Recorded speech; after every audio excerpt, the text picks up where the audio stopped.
साई साई। सर्द हवा की आवाजें सर्दियों की लंबी रातों की बेकरारी को बढ़ा रही थीं।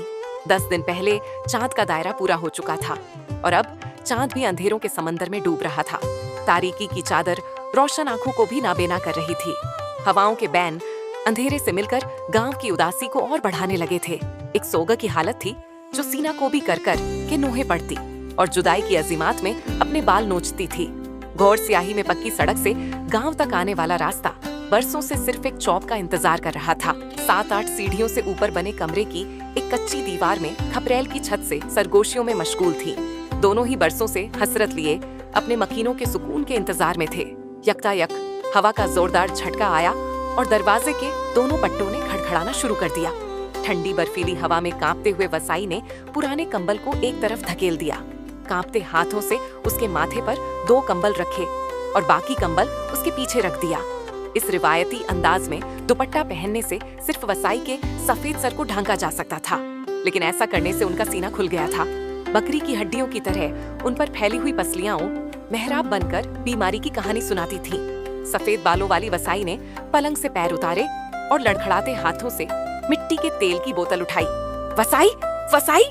मरेल ने फूले मुंह से निकलती छाछनी भरी आवाजें में रोकना चाहा, हालांकि वह जानता था कि वसाई नहीं मानेगी। वसाई ने लालटेन उठाकर कान से लगाकर हिलाई और कुछ महसूस करके बमुश्किल रेशजदा गर्दन पर तवाजुन खोते हुए सिर संभाला। स्याह रंगत वाले हाथ जिनकी खाल सूखकर हड्डियों से चिपक गई थी और नीली नसें किसी मोटे रस्से की तरह नुमायान हो रही थीं।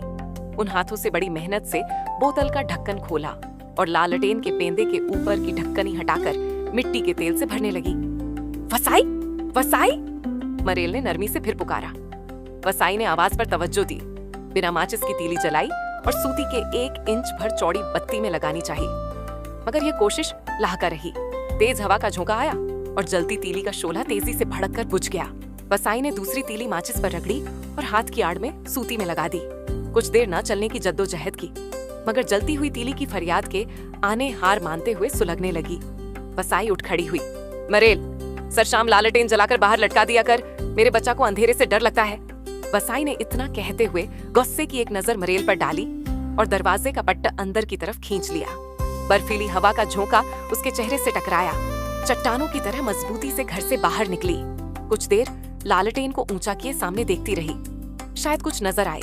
फिर सुनने की कोशिश करने लगी, मगर वहां सिवा सूखे पत्तों की खड़खड़ाहट और हवा की सनसनीखेजी के कुछ नहीं था। कहीं दूर किसी कुत्ते के भौंकने की आवाज सुनाई देती। वसाई के दिल की धड़कन तेज हो जाती और वे अंधेरे में किसी हैवले के नुमुदार होने की आस लगा लेती। बहुत देर उम्मीद और नाउमीदी के बीच झूलती और देर तक गांव की हदों तक देखने की कोशिश करती रही। लड़का जरूर आ रहा होगा, वासी ने अपने आप से कहा। वसाई अंदर चल। मरेल ने उसके कंधे पर दाहिना हाथ फैलाया और बाएं हाथ से वसाई का हाथ पकड़कर अंदर ले जाने की कोशिश की। मरेल, आज जुमेरात है, बच्चा को जुम्मे को छुट्टी मिलती है, बस मेरा बच्चा आता ही होगा। वसाई ने दहलीज पर कुछ देर और खड़े रहना चाहा। वसाई, बच्चा सुबह तक आएगा, चल अंदर।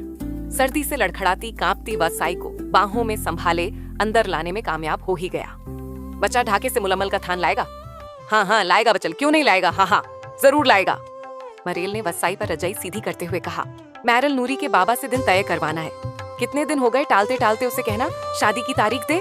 मैं बच्चा को अब ऐसे वापस नहीं जाने दूंगी। वसाई ने मैरल को देखा।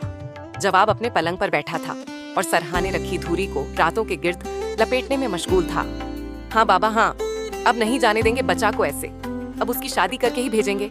जाता हूँ नूरी के घर, करता हूँ उसके बाबा से बात। मैरल ने वसाई को तसली दी। बच्चा के बेटे का नाम मैरल रखूंगी, दादा पौत्रे का एक ही नाम। अपनी धूरी में नूरी कूदो की। मैरल, तुम कल ही शहर जाना, धूरी अजलवानी है। वसाई ने बिस्तर से उठने की कोशिश की। कहाँ जा रही हो इतनी रात में? मैरल ने उसे रोकने की कोशिश की। नूरी के लिए गाढ़ो चोलो, लाल कपड़े भी लिए लाता है शहर से। वसाई ने बड़बड़ाते हुए बक्से की कंडी खोली। बड़े से बक्से में अंदर कुछ देखती रही और कुछ देर बाद एक नीली सी पोटली पकड़े चारपाई पर आ बैठी। नूरी के लिए लाल कपड़े भी लिए लाता है शहर से। वसाई ने बड़बड़ाते हुए बक्से की कंडी खोली। बड़े से बक्से में अंदर कुछ देखती रही और कुछ देर बाद एक नीली सी पोटली पकड़े चारपाई पर आ बैठी। हाँ बाबा, जरूर कल ही देता हूँ मट्ठू को। नूरी के बाबा के पास जाना, मट्ठू को कपड़े देने हैं, सिनारे से धूरी साफ करानी है। फौरन मेरे पास आओ, घर के काम बढ़ जाएंगे शादी में। वसाई ने अगले दिन की मशगूलियत की फहरिस्त तैयार की। बच्चा ने कहा था वो सुबह आएगा। धूरी कपड़े में लिपटी और सरहाने रख ली। तकिया अच्छी तरह जमा कर वसाई अब लेट गई थी। बच्चा का बेटा भी फौज में जाएगा, बच्चा की तरह। बेटों की बातें करते करते वसाई की आंख लग गई। मैरल देर तक वसाई को तकता रहा। मैरल को कितने हसीन और मेहरबान दिन याद आते रहे। भी लाल कपड़े, लाल परांदे वाली वसाई, जंतु को गोद में लिए वसाई, बच्चा की घोड़ी ठीक करती वसाई। आंखों में नमी लिए मैरल जब वसाई की गहरी नींद से मुतमिन हो गया तो वसाई के सरहाने रखी धूरी उठाई और बोसीदा पोटली में दोबारा अच्छी तरह बांध दिया। वसाई ने करवट बदली और मैरल अपनी जगह साकत हो गया। कुछ देर बाद पलंग से उतरा और दबे पांव जूस्त के बड़े बक्से की तरफ बढ़ा। चोर नजरों से वसाई को देखते हुए बक्स खोला, पोटली को एहतियात से अंदर रखा और लाल कपड़े का एक बोसीदा थैला निकाला। लाल थैला जिस पर बड़े बड़े नीले फूल बने थे, मगर इतने सालों में वो फूल भी अपनी खुशबू खो बैठे थे। थैला लिए चारपाई पर वापस आ बैठा। खोलकर उसमें रखे कागजात निकाले जो सफेद, पीले और फिर कटई माइल हो गए थे। आंखें बीच कर पढ़ने की कोशिश की। एक किसी अखबार का 5 बरस पुराना कागज था जिसमें सुकूत ढाका का सरकारी ऐलान था। मैरल ने लाखों बार पढ़े हुए इस तख्शे को एक बार और पढ़ा और थैले से दूसरा कागज निकाला। आंखों से आंसू साफ किए, कागज को चूमा और खोलकर फिर पढ़ने लगा।